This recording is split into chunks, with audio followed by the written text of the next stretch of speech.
Good evening, everyone, and welcome to something very special today. We have a lot of Dracula events flying around due to Duos and Darkles tournament. So I was thinking, you know what? I will make a Dracula event tier list.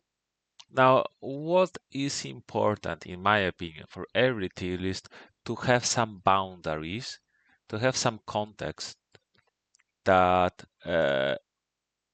is uh, narrows and is about decision making.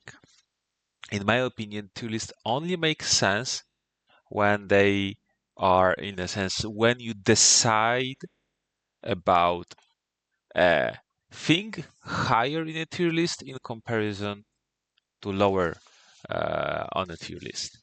So, for example, I'm not talking about overall guessing of or like estimation of Dracula powers, because what does it even matter? Some Dracula powers are stronger early game, some Dracula powers are stronger late game, or depending of what hunters have. I'm not talking about Dracula cards when you get a card from a Dark Call, even if, to be honest, this series is slightly inspired by a Dark Call, because you don't have a decision, any decision there. You just get a random card. And and what tier list matter then? What does it matter? Instead, this is a very specific tier list. You placed a hoax on a first or a second, maybe even third hideout, and it matured. You have a mature, you are in a week 2, you mature the hoax, you have a bunch of Dracula cards in the discard, and you pick one of them. Which one do you pick? This is, I think that way it is easily definable and easily to discuss the tier list, because not only you discuss the potential power of cards, but in a scenario, what is the average outcome that you expect from average game when you play a card. And I think this is a little bit more objectified and a little easier to argue around than simply, oh, sometimes you get that card and I get that scenario, but sometimes I get different card in a different scenario, and this is not really quantifiable, right? I do think it does help uh, to talk about overall Dracula card powers, why it is bad to night supply in many scenarios, and sometimes what to be afraid of even as hunters, even from Dark Call, because we can see how many uh, how strong Dracula cards can be, and usually they are actually very strong. So okay, we have defined the context. We are talking about uh, you mature the hoax. You have a bunch of cards to pick. Which cards you should pick, which cards you should not pick. I have a special place here for a card that is very easy to talk. Great Wolf. Really bad card, unfortunately. Now, I know what you're saying. I killed hunters with the Great Wolf. Yay! Yes, but not by maturing a hoax at the beginning of the game. Usually not. They can be some niche and specific scenarios, but I mean, that's the thing about Dracula cards. Each of them can be, in some scenario, very dangerous. But honest, in a standard game, when hunters just start going around and supplying and clearing your trail, sometimes maybe they don't even clear trail. That's why you mature the hoax. Hunters are full health. For damage is actually quite a lot. You know what? Let's go what the card does. You can play it as pawns, so you pick one hunter, and they have to either reveal Crucifix or Heavenly Host, or they suffer 4 damage. If you pick one of the supplied hunters that are going around and clearing the trail, they can have Heavenly Host. Usually hunters want to have spread out Heavenly Host and keep them in hand. So usually it is just show Heavenly Host. So the effect is comparable to Hunter searching Desecrated Soil. Not really high value.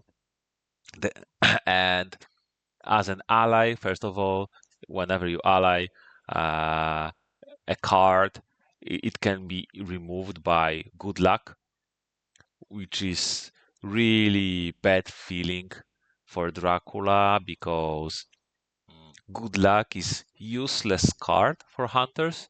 There are 2 of those for in a deck, so there are some high odds for hunters having it one even early in the game. And if you have an ally, you just trade your card that you rarely see even one card. Now you obviously see a little bit more often with Darko, but you rarely even see one card as Dracula in a game, and you trading that one rare card for a useless hunter's card. This is so bad. This is like the bottom value of this card is so low that it is abysmal.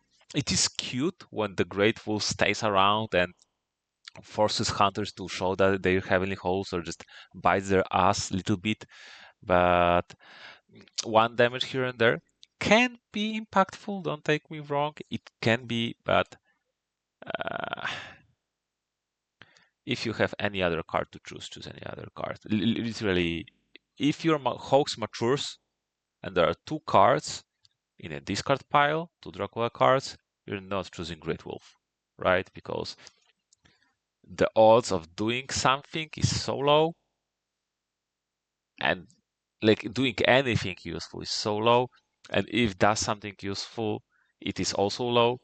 The only thing is that sometimes it happens that worse combat, hunters got expanded, got damaged, you suddenly get a Great Wolf, and he finishes off the hunter. That's awesome.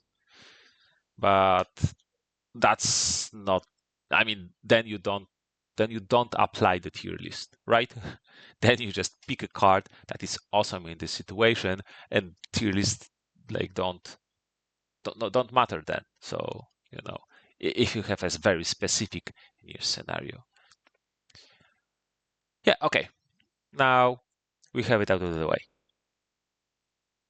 Um, Cards that can high roll. What does it mean? That they usually can do nothing or next to nothing, but in specific scenarios, if you keep them and maybe design a situation around them, they can actually be very strong. And you know what? When you look, wait, what? When you look at the tier list and you see that beside the one next to useless card, we start not with bad cards, but cards that have a potential to high roll. It actually tells a lot, in my opinion, about the uh, about Dracula, power of Dracula cards. So since we talked about Great Wolf and Good Luck, we go to False Tip. False Tip has all the downsides of Great Wolf, which is it is completely, fully, and utterly countered by Good Luck, and this is devastation for that card. That in many games, if you will have that card, it will bring you no value. The upside, though, if you wait out and see, let's say, a Good Luck in a discard, maybe hunters don't have second Good Luck, or with the Dark Hole, maybe something happened and hunters already used Good Luck, because you have multiple Dracula cards, or maybe you had some roadblocks, one of them got removed. So maybe hunters, if hunters don't have good luck, like this is the opposite of the Great Wolf, because Great Wolf is both countered by good luck and also by Heavenly Host, and both things are common. Both things are things that hunters keep around, and even if good luck is low value, they can just keep around usually for some time. But Heavenly Host, they usually can gather those and keep. False Tip, once the good luck is out, it can be very strong because both effects, when hunter uses charted courage, it means that they have some specific use case that they need to move, usually very far. This is some critical situation for hunters usually. If instead they lose the card and do nothing, it sets them so far behind. It may break some renewed vigor combos. It can hold hunters from stopping a mature reposition of hunters, some trades, and instead of them moving 4 rails, even yellow rails, they lose a ticket, and maybe they will have to fix that by the 2-day actions. So they waste 1-day action, then they need to fix that with 2-day actions. So you fix the so basically, if you just cancel charted courage, it is like wasting 3 of day hunter action, one of the hunter's action. Like this, when you put it like that, extremely good. And if you think that sometimes it can break renewed vigor, decrease number of hunters jumping you, or when a hunter even doesn't use charted courage, just uses regular rail to move 2 or 3 rails somewhere, and you can instead move them backwards, even sometimes maybe into a layer for some added value. Like this is, if false tip triggers, literally, if false tip wasn't countered by good luck, it would go here. Like it would be in the third highest, always useful card. But just because it is countered by good luck and you need to play around that, it is just can high roll, right? Still, yeah, hunters need to watch out. You discard good luck and suddenly that random card in Dracula hand, you unlock that, you can get wrecked. Another card that can high roll is custom search. This is actually, I'm not going over all cards because if you are not familiar with them, you can check them in the app. Maybe some of them you can pause and read yourself. But custom search, I think, needs some extra explanation. It used to be below Great Hip Wolf. It used to be really, really completely useless card. This card says that after a hunter move action, if the hunter moved from one region to another, the hunter becomes delayed and chooses to either discard all of their items or suffer free damage. It used to work only on regular movement, not even horse movement, not anything else, just normal regular movement. How often hunters do that? Not really that often. And then how often they cross the border? It was it you had it in hand. It sometimes even hunters didn't know what it is because the conditions for it triggering were so niche. But right now, when it works on horses, right now when it works on sense of emergency, and horses is the most common way how hunters move. They just need to cross the border which is very specific condition, but to be honest, it is necessary. If it was able to trigger on any hunter movement, it would be too devastating. Now, what's the deal? Hunter, you can design situation around. Like you are in different region than a hunter, and hunters are going to clear a trail or searching for you. They cross the border and move on to you. Bam! They get delayed. And I mean, are they discarding all the items? Probably not. This is almost a death sentence. They're taking 3 damage.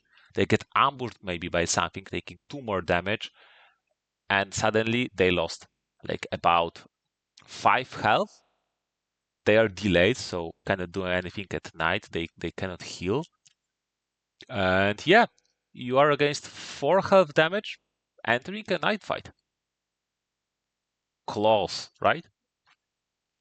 Or even if you don't kill Hunter, they are in a desperation mode. They, suddenly they lose, expend resources, they lose maybe even more health, and suddenly one of the hunters is almost useless, too low health to do anything for a few days. And if you play around that, it can be extremely strong. And you know what? You like definitely there can be situations where hunters cross the border and go onto bats, and you trigger bats. And custom search with bats is such a devastating combo. You probably never saw that because people are so used to custom search being useless that probably they don't see the high roll that can happen. But the very scenario that hunter goes over a border, they got ambushed by bats and they got delayed. So what happens? They lose free health. They got delayed over the night, and then they got moved over a day. So you can move them onto yourself. You can prepare with hide. You can prepare with mob or wolves or bodyguards. Move hunters onto yourself over a day for another encounter, maybe 2 encounters, and you enter a night fight. Yeah, complete and utter devastation. That very well can be a death hunter. So it can be a death trap. And you know what? We are talking about hoax maturing as a first or second encounter. Obviously, if you get custom search in week 3, week 4, though all those effects cannot matter that much, simply because damage on hunters. Sometimes they just 3v1 you, and even killing a hunter cannot change something. Maybe it is your win condition, but sometimes free health is not enough. Yara yara. But if you get it early during a week 2, you can design a killing situation like that. And killing hunter, when you achieve it, it gives a lot of advantage. So just because you can design a situation when you have this card, you can design a situation by simply positioning yourself or using bats or maybe both. Yeah, it can be a scary card. Definitely can be a scary card. And sometimes even just protect your vampires. Someone goes onto a vampire and then suddenly they lose free health and become delayed, and they cannot kill the vampire at night because they got delayed. And your vampire matures, right? And maybe do some more damage.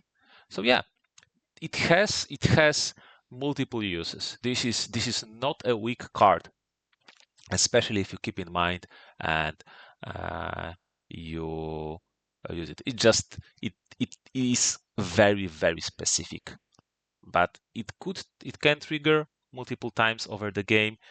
If it triggers in the right moment, it can really be good. Okay, now let's go to high potential. I think, you know what? Let's go. Let's go with roadblocks. We already talked a little bit about roadblock because we talked about good luck. Roadblock is actually decent card. The free roadblocks is quite a lot. Usually you can place free roadblocks so that you can even mess up with multiple hunters. You can protect an encounter, and obviously the issue is good luck. Sometimes one good luck can render a roadblock uh, maybe not useless, but with a low value. The issue, the difference between roadblock interaction with good luck and false tip and great wolf is that roadblock isn't completely countered by good luck. That's one very important thing. So roadblock isn't that you lose entire card, you lose one of three roadblocks. So even hunters use that, okay, feels bad, but you still keep some value of that, and maybe unlock false tip value, and suddenly, yeah, you can mess up hunter movement a lot. Like having roadblock and false tip, both cards, it can be a very strong combo actually. But also roadblock in opposition to false tip and great wolf, it really matters who is holding the good luck. Good luck is used to be the showing card for beaten Mina or maybe beaten Hunter, so that Mina is holding the good luck and Dracula doesn't know other Hunter's events. And then, if that happens, it means that all three of your roadblocks are useful against Godalming, Seward, and Helsing, and only Mina, in Mina's turn, can remove one of the roadblocks, and sometimes it is too late. Sometimes you delayed hunters enough. So, uh, uh, obviously, if Godalming has the good luck, it is a different story. But actually, Godalming, he has his hand busy because he probably wants Money Trail, he probably wants Lucy Revenge, maybe he wants Forewarned, maybe some combat events.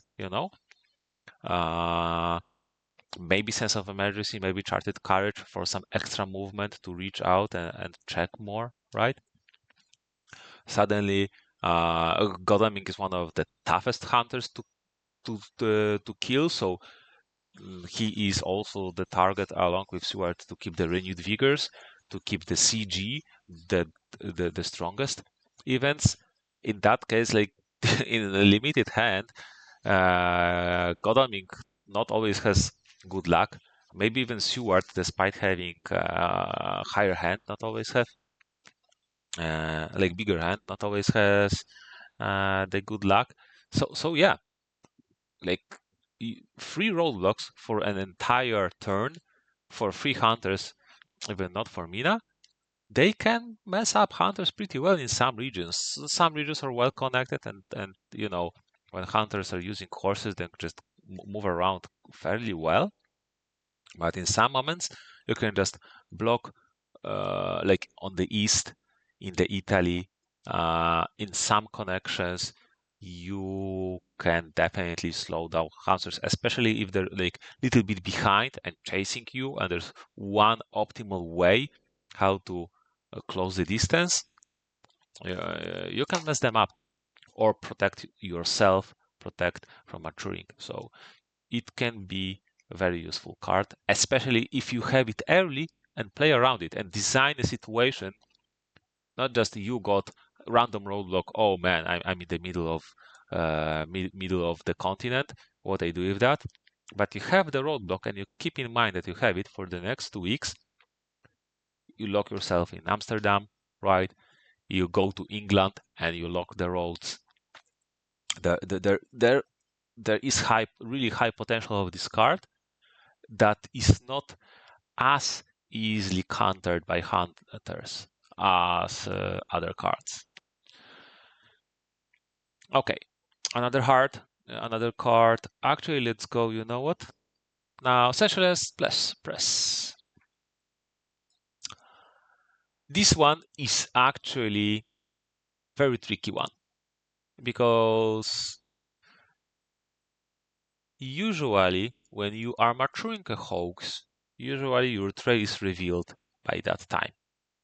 And essentially press canceling reveal cards, maybe not the highest value, because hunters know where you are anyway. Like narrowing down maybe and protecting your trail for being exactly revealed maybe doesn't help that much. What this card can help, and can help a lot, is that obviously when you get it from dark call and then you cancel newspapers and hunters are blind, but this is not the situation when we that we're talking about. If that would be a scenario that we're talking, it would be game breaking, right? If you have it before the day 3 and you can cancel newspaper reports, that is a big deal. But this is not a scenario we're talking about. We're talking about you mature the hoax. Do you want this card? And this is fairly important. Let's say you see that hunters didn't have a lot of scouting events. They just got you with, I don't know, one newspapers and no other scouting event, or got you with the Jonathan Harker, and maybe there were like one scouts and one proximity event. And hunters are stocked on events. In that situation, it can be a really tough to play as Dracula because, okay, hunters are stocked on events, they have a big pile of scouting events in the deck, and you are afraid of them because they have probably high combat power and movement power because they got something else than scouting events, and what else they can get? Movement and combat power, right? So in that scenarios, the biggest hope of Dracula is to avoid hunters in specific ways. Maybe do some very sneaky, very tricky movement, and out trick hunters. Maybe lay low and set up some trap for a cheeky 1v1. And that way reduce their combat power. But you need something special sometimes to trick around. And we saw a high number of games when in late game Dracula gets half randomly revealed by proximity event, by scouts, and just dies when try to do a trick. And if the trick was pulled off, that wouldn't be the case. So if you keep the sensualist press in that scenarios, being able to cancel scouts or proximity event in a critical scenario, it can flip the game. It can flip the game that hunters really need to move around and search you, and in first play versus your optimal movements. So sometimes you can sneak around and trick them. So definitely it can have potential to save your game when you know that you need to do a trick, you need to do at least one sneak somewhere in a game. Maybe not this week, maybe next week, maybe fourth week, or maybe earlier, somewhere in a game. And if your sneak will be randomly and easily discovered, you lose the game, right? So it can be good, and can mess up hunters. Vampiric influence, it can have high potential. First of all, if we're talking about, it is week 2, hunters start moving. Mina usually has a horse. Yeah, if you misposition Mina and check her hand and discard the horse, that is decent value. Hunters losing horse, week 2, slows them down. It isn't devastation, it isn't game breaking. Hunters can easily recover from that. Just, reshuffle their items, got them in keeps and supplies until he finds the horse, and week 3, free hunters are horsing anyway, but uh, uh, but it is still like puts wrench into hunter's plan. You have some more time, you have some more safety, you can build layers, you can be aggressive, you have some opportunity window to use that, right? And even the misposition of Mina, sometimes Mina is the one clearing the trail, maybe something will mature. And obviously the highest potential is, when you see some high value event. Forewarned is a very good event on Mina because, for her to avoid traps. And also she's the last one to move, so whenever someone steps on Dracula, if Mina has forewarned, she can always join the fight. This is very good. You did forewarned, man. This is actually, then this is here, right? Sometimes hunters are supplying, they didn't have that much time to move events around. Mina has CG, renewed vigor. Okay, this is the, this is extremely strong, right? So this is extremely dangerous event that, let's say, floor value, the misposition of hunter, maybe pushing her into a lair, or maybe some uncomfortable encounter, because you saw the item, so you know what encounter. Maybe you can safely trigger desecrated soil. Maybe spy will be good or something. And ditching the horse, it is high value. It is very good already.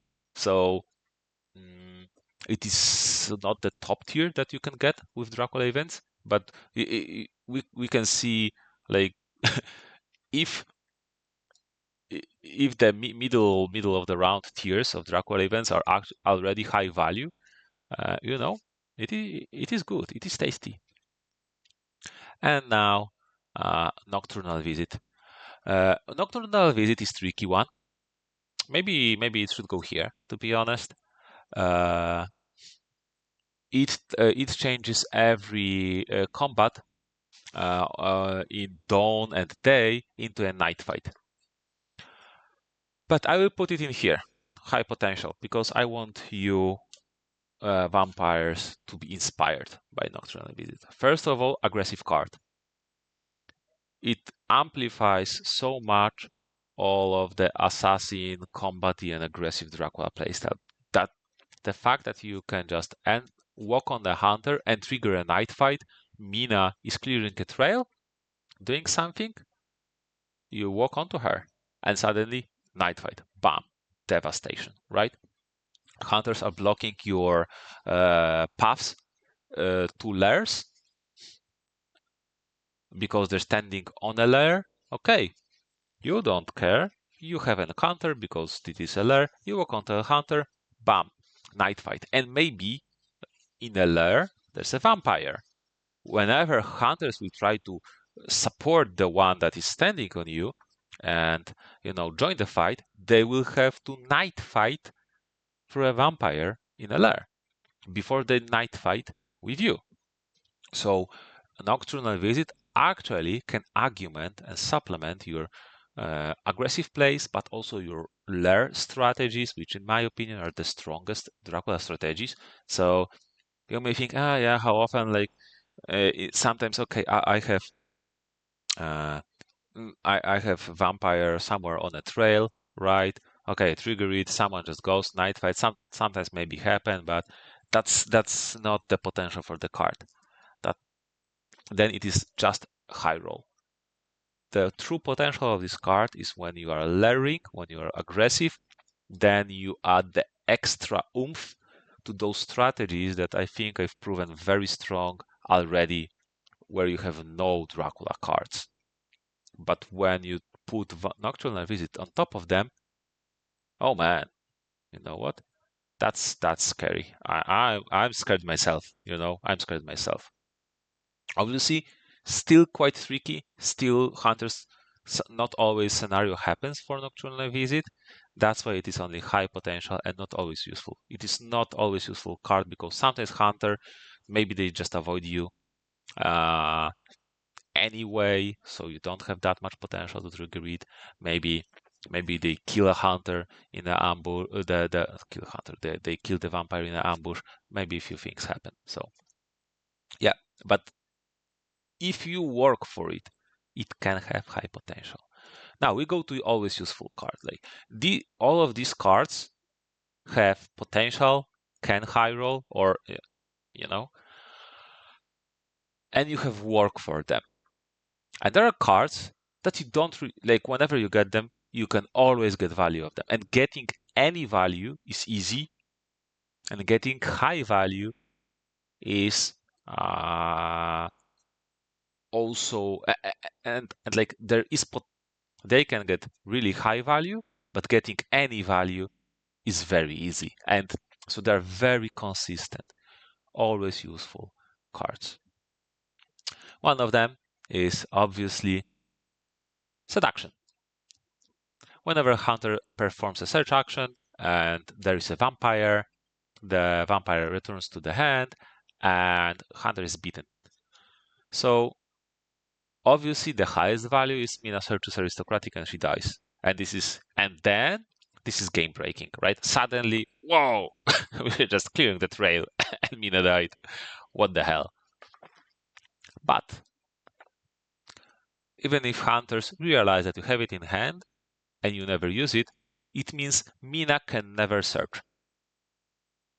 That is, and we're talking, this is just week 2.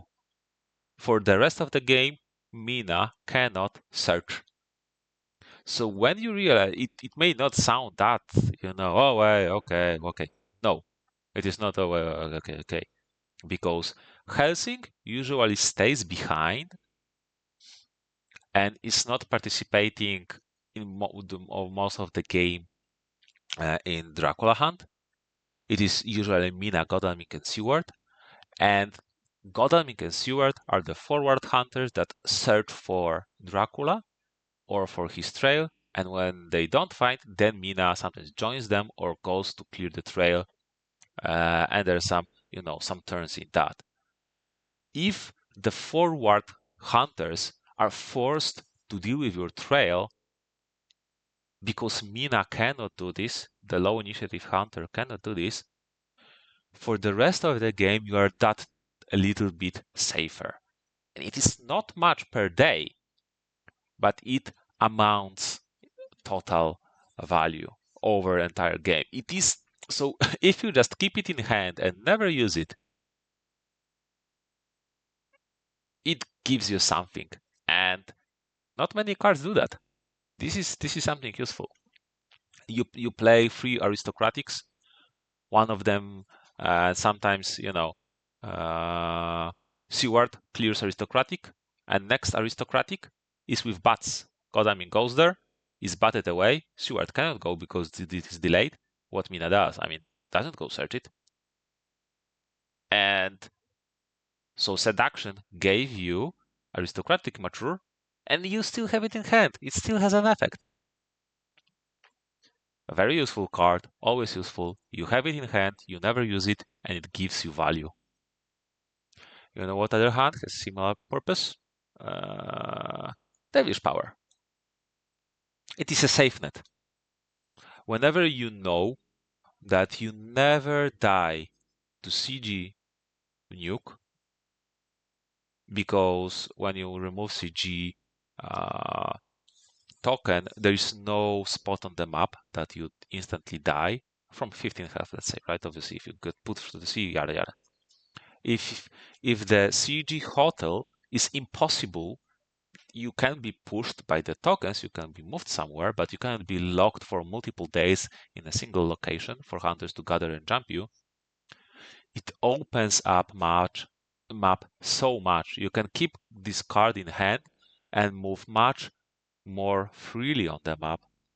You have opened so many more tricks because you can suddenly sneak through Prague or to Italy, and hunters sometimes don't really think of it because usually Draculas don't do that.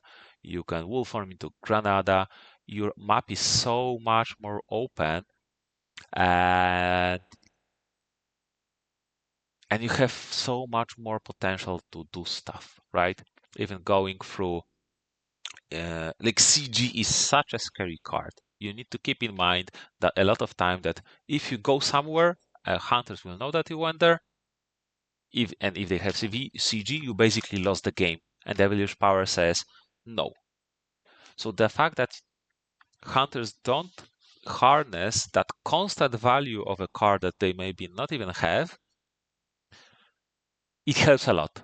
It helps a lot with your current movement, with planning your movement, and sometimes maybe even you can trick little bit hunters, put yourself into a CG vulnerable spot. They try to CG you, and you run away, and they lost the CG, right? So yeah, only that one thing alone is already always useful. Even if you never play the card, it gives you some ease of mind and gives you more options where to move. And this is useful. Even if you lose the game, if hunters never use CG, it is quite some value that brings you. And especially if you play some engineer Dracula and build some lairs, CG is one of the strongest counter to that because they can push you out of the lair, disrupt your path, so you cannot continue moving through lairs. If you are able to move that crucial CG token, sometimes stay in place for one more day or just go into specific lair, uh, it does help a lot. Yeah. And added to that, you know what? Hunters, sometimes you can discard Rufus or discard Agi. It can. It is the additional value that, you know what? If this was only about the CG token, it would be already here. But you have some bonuses. And you know what? Hunters cannot supply during the next hunter phase. There can be some use cases where you are running around the sea. Hunters are just waiting for you, removing 4 of their supplies. Yeah, so they cannot, get proximity event. They cannot search for Rufus or maybe for crucial vampire lair or CG or renewed vigor. Yeah, it it has it basically in every game. Whenever you get it week 2, every game it is useful. Okay, hidden schemes always useful. The very basic use case is you can just slap any card on any card and like double mob, uh, bodyguard, spy. Like you can combo any cards. The biggest usefulness is obviously you just mature the hoax, and when you mature a hoax, maybe you came back to a lair and you have 2 fighter vampires in a lair because you didn't put them in a trail, and you have hidden schemes. You move around and you put third fighter vampire in a lair.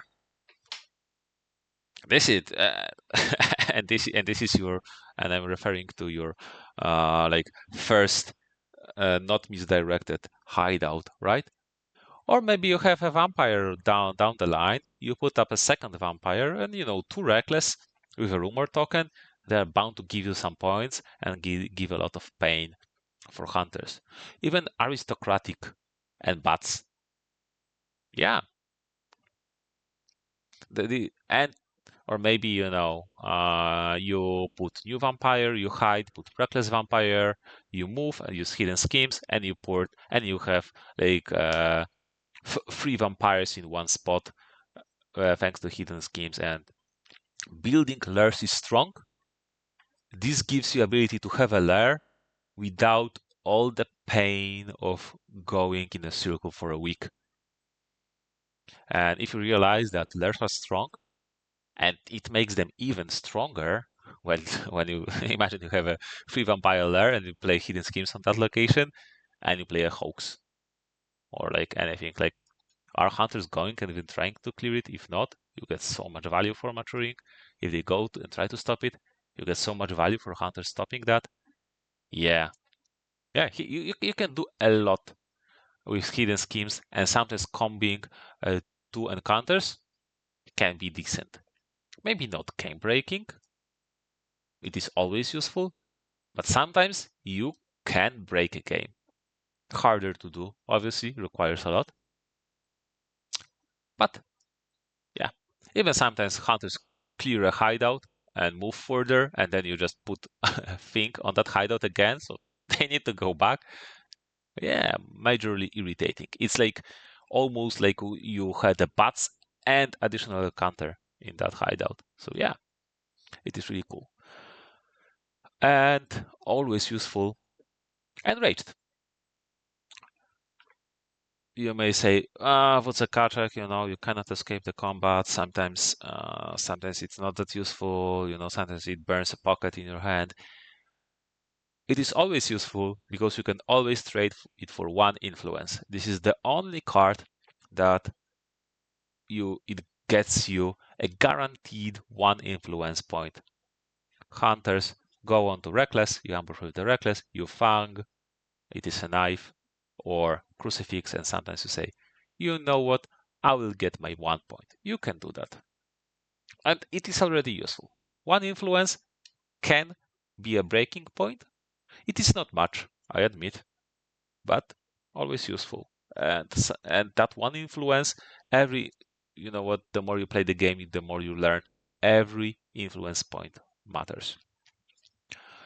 And obviously, when you have enraged, you put new vampire, you hide, you go, you move bats. Someone moves onto bats, you push them into the night fight, and you have two nasty fights, one with enraged. This is devastation. You know what? Hunter moves by an error or by a trap onto you. You don't want to escape. You want to mess them up. Maybe you want to heal and get a bite. And Wraith, right? Again, aggressive assassin and engineering Draculas, in my opinion, are the strongest strategies, and this can help with them. If you are the avoidant, sneaky and efficient Dracula that just keeps away, yeah, then sometimes the most it can give you is one the influence. But if you work on that, it can not only give influence, but can really be dangerous. But the guaranteed one influence, or sometimes the guaranteed you have 2v1, you manage to mesmerize someone, and you have 100% sure that you can fang them away from combat. Yeah, that is actually fairly decent protection. And when you turn a nasty 2v1 into a 1v1, even if you cannot escape, which is a shame, it is a big deal in 1v1 combat that you can escape as bats. It can save you from nasty combats into some good combats, right? So yeah, enraged, good card. You can work on that, and even if you don't want to work on that, you can always trade it for one influence and be already happy. Okay, now we're going to some juice. We're going to some juice. Cards that can break the game. And I think this can be a little bit controversial, but I will put one of the cards fairly low, which is quote unquote only here. Immanuel Hildesheim, or Immanuel Hildesheim, a good friend Immanuel. You never ally it. I think this is obvious. You assist. Why isn't it game breaking? Everyone is afraid of Immanuel Hildership. I actually got Immanuel multiple times, and it was multiple times that, oh man, if only I picked Darkness Returns. We already know what we're going here, right? Oh man, because it discarded some hunter events that okay, but it's not like the discards basically if it doesn't discard renewed vigor, forewarned, or CG, The discarded hunter cards, to be honest, don't matter that much. Maybe you know what not great strength. I mean, okay, okay. Renewed vigor, forewarned, CG, great strength, and heroic leap. 500 events.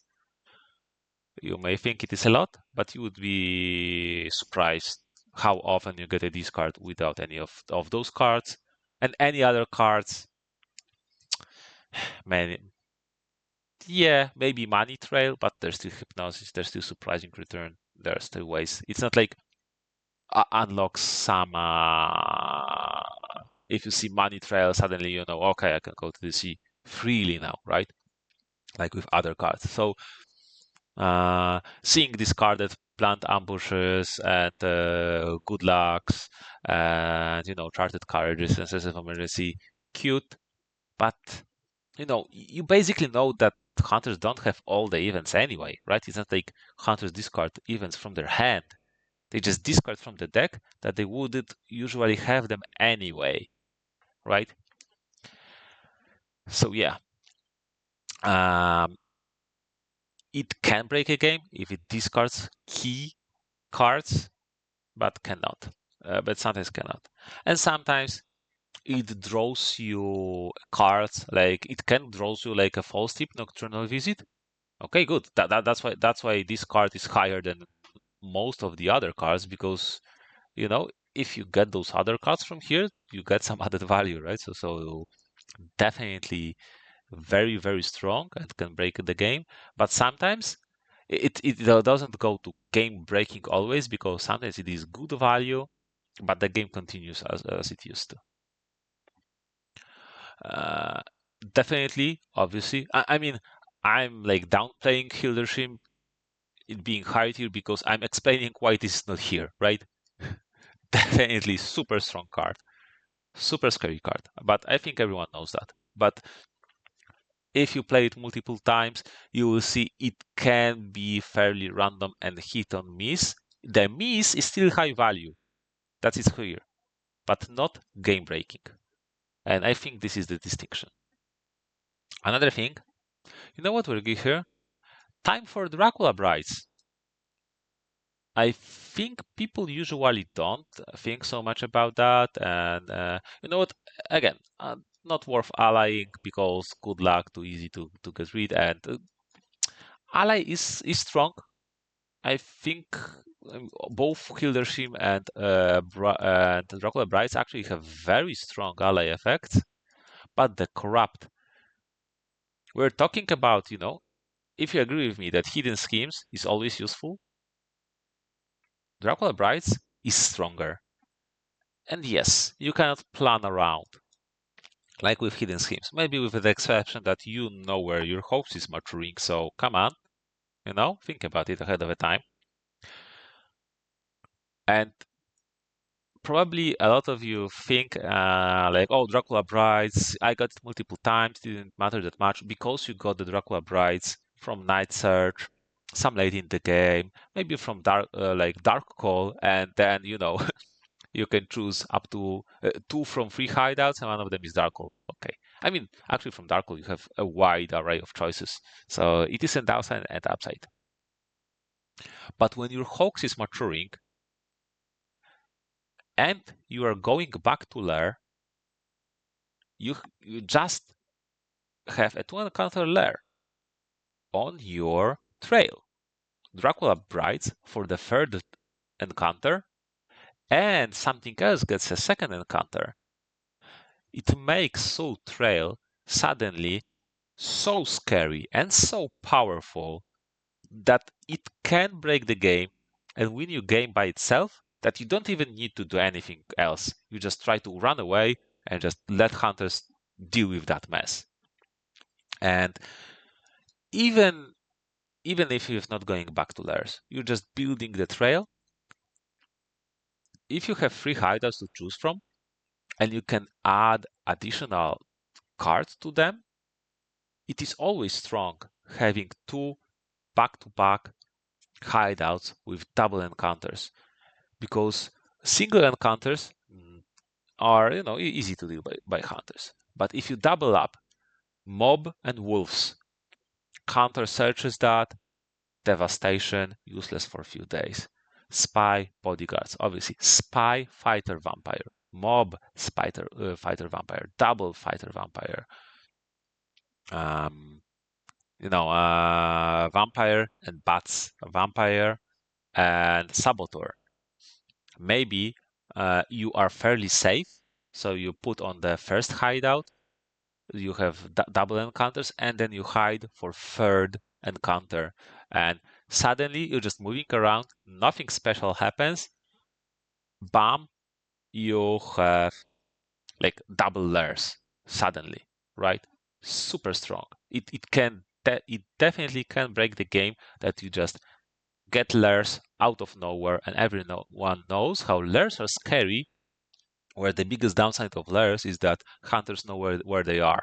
Here you get the layers without all the issue going around and without revealing yourself. And if you are in the layers and you argument them with Dracula's brides, oh man, like, isn't that fun? And who doesn't love fun, right? Dracula brides, very strong. I'm telling you, this is if you have like only those cards to pick, picking Dracula brides and thinking of how to combo your encounters and make your trail strong, it is a big deal. It is a big deal, especially if you do this smart, like uh, one can have double, like the one earlier in a timeline can have bats and aristocratic, and the second in a timeline can have double fighter vampire. And you have well protected aristocratic with bats pushing into double combat. That is some devastation and definitely can break a game. Summon storms. So this is a bit tricky. It definitely can break a game, but sometimes it is next to useless. If you don't manage to get the good separation by sea, it obviously doesn't do that much. You basically are forced to go to sea, which I personally don't like. So it kind of forces you to the weak strategy, but like the upside is obviously that it helps you in the weakest situation when you are running around, when you have to run to the sea. And actually, the fact that you know that you can be safe somewhere for multiple days, whoa, yeah, and especially if you have, if it is week 2, you can plan around. You can already decide, you know what, I'm ditching all my plans that I had already. I'm just going to England because I will go to the sea, I will land in England before hunters will find me. I will have some days. They find me. I separate myself with the summon storms, and hunters are separated, and they cannot threaten you. And sometimes they need few days before they can even move on to England. Maybe stuff gets maturing, and suddenly it is late in the game. You're maturing some desecrated soils or hoaxes and vampires, and you're just uh, entering week 3, week 4. Sometimes you go through England, you mature hoax, and you get summon storm and summon storm again, and maybe you go back to England. Yeah. So definitely can break the game, but you need to work on that. Sometimes you can die sooner, sometimes you can be a little bit countered by early hunter movement, and it doesn't supplement you always. Like, to be honest, Dracula Brides, you get it, it always does something, right? Uh, Summon Storms, little bit tricky,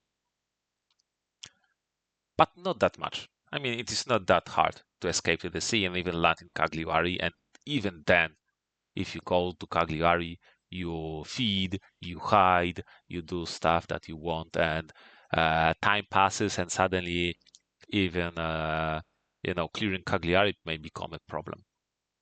So yeah, Summon Storm, no very little counterplay, very scary card, and gives you some safe time.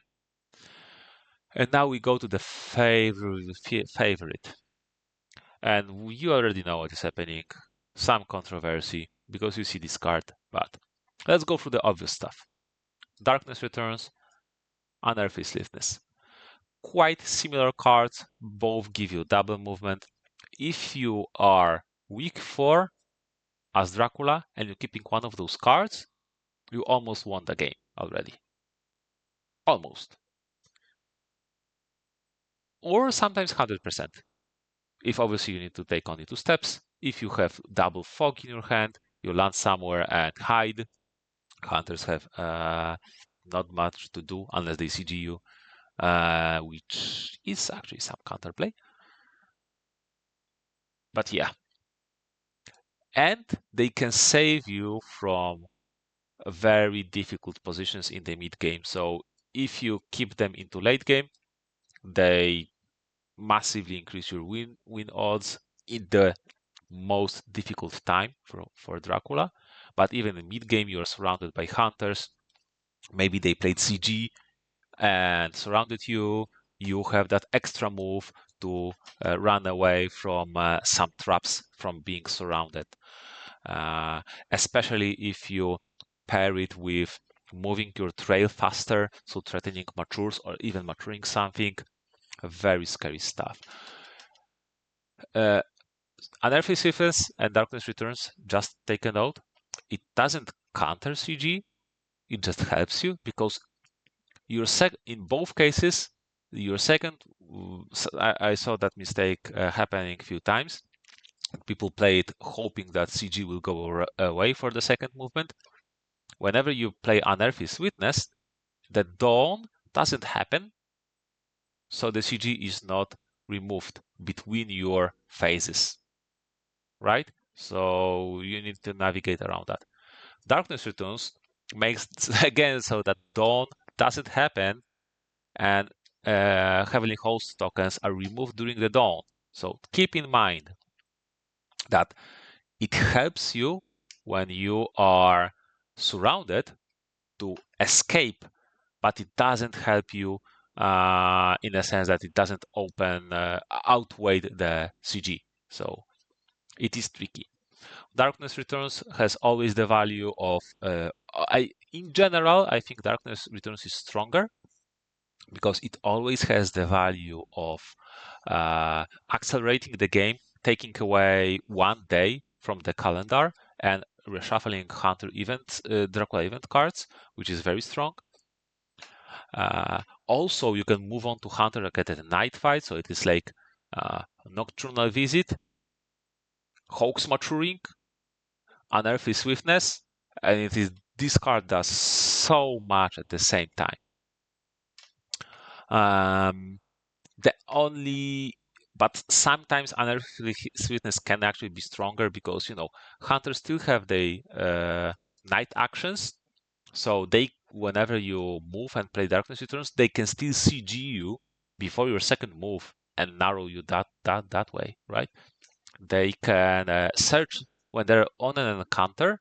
They can still search it at night if they're already in place. That's why Unearthly Swiftness sometimes has advantages because you make moves back to back without any reaction from hunters. Especially if, for example, you have some roadblocks, or if you have summon storms, or there is a CG threat, or you want to hasten and mature something, Unearthly Swiftness can be better than Darkness Returns. On average, I would say, if this is week 2, on average, I always take Darkness Returns over Unearthly Swiftness. But definitely there are scenarios when Swiftness can be better. And then, but I think this is everyone knows, like everyone who played again and was destroyed by those events, they know how strong they are. And then we have Wild Horses. It is game-breaking card. Whenever hunters know, even if they know, screw it. Whenever hunters know that you can break any of the movement, so like if they know that you have Unearthly Swiftness, they need to clear everything 1 day before, like everything, not your sixth hideout, but by fifth hideout. It is the same for white horses because if something is on the sixth hideout and they move the hunter there, it can be already too late, right? Uh, so it can protect your trail. You move hunters. Uh, you move hunters with that.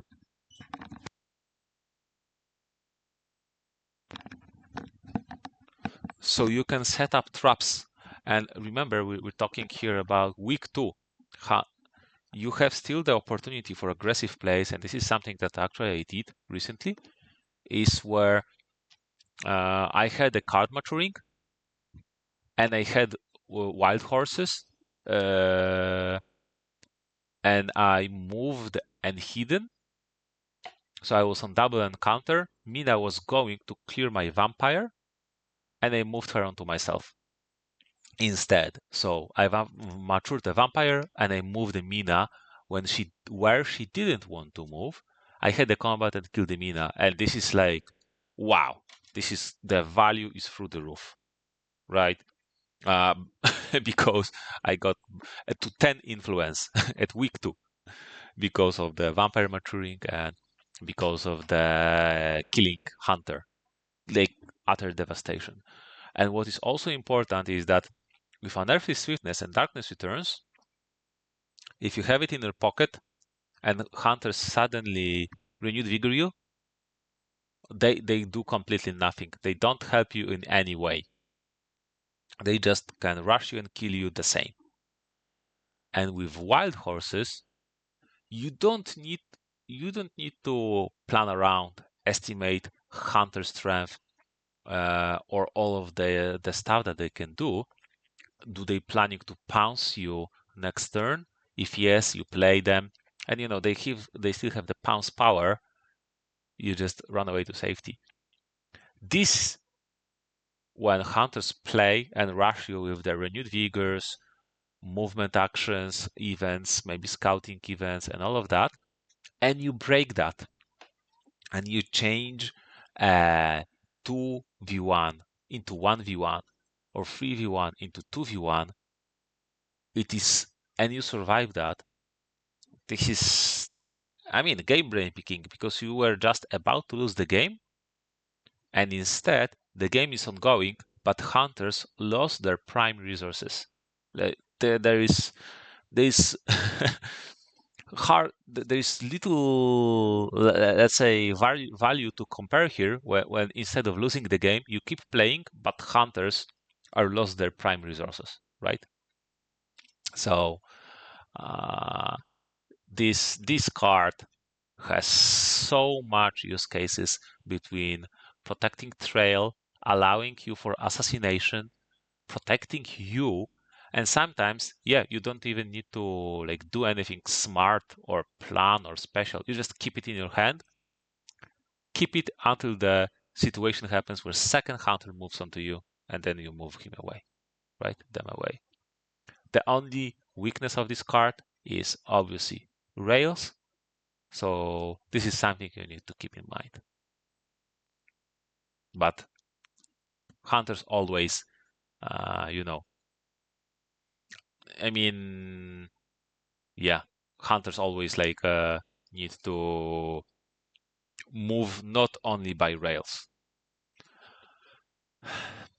Yeah, so that's the tier list. To be honest, if you don't know what to do and it is you just mature the hoax and it is week two, you can always pick wild horses. If you're like a newer player, for example, always pick wild horses and you just keep it in your hand until a second hunter jumps you and you move them away. This is already insane value. Uh, yeah, really insanely strong card right now. It used to be below here, like next to useless, because it didn't work on fast horses, and this was crazy. Fast horse, it was again working only on normal hunter movement, just next to the city, which was the rarest movement that hunters were doing. So sometimes you could have wild horses and hunters didn't knew it for a few days because they simply didn't move normally, right? But right now, when it works on horses, when it works on sense of emergency, crazy strong card, especially because sense of emergency is also a very dangerous one. So yeah, you can always pick this card and it will always be strong. Darkness Returns and Unearthly Swiftness, they can sometimes you can die holding them in your hand, but they still have some value when you keep them in hand because again it unlocks a map. You can move into risky ways and know that if you are revealed, you have that extra movement and you can get that extra distance. You can use your wolf forms more frequently and more freely because you know that basically your darkness returns and reference are like second wolf form. If you are threatened, you have the extra obfuscation, extra movement, right? Okay, so this is my tier list. Uh, to be honest, I really like Dracula cards. Apart from Great Wolf, which is a little bit of a shame, all of them are strong. All of them has some room, even like false tip or custom search. All of them have the potential, even sometimes Great Wolf. When you kill a hunter with that, finish hunter with that, it is funny. But all of them have the potential to do something completely flipping the specific scenario. Either like threatening hunter death, moving completely wide directions, hunters protecting your trail yourself, or completely wrenching the plans of hunters. Suddenly, some stuff starts maturing. You're getting safe. You're killing hunters. Yeah, I really like Dracula cards. They're very, very useful, very strong. So basically, don't night supply. That's the lesson. Yeah, okay. If you have any comments, if you have any disagreements. I don't think there's a room for disagreement here. So you can disagree, but there's not much to disagree about. Then yeah, feel free to comment and have a good night.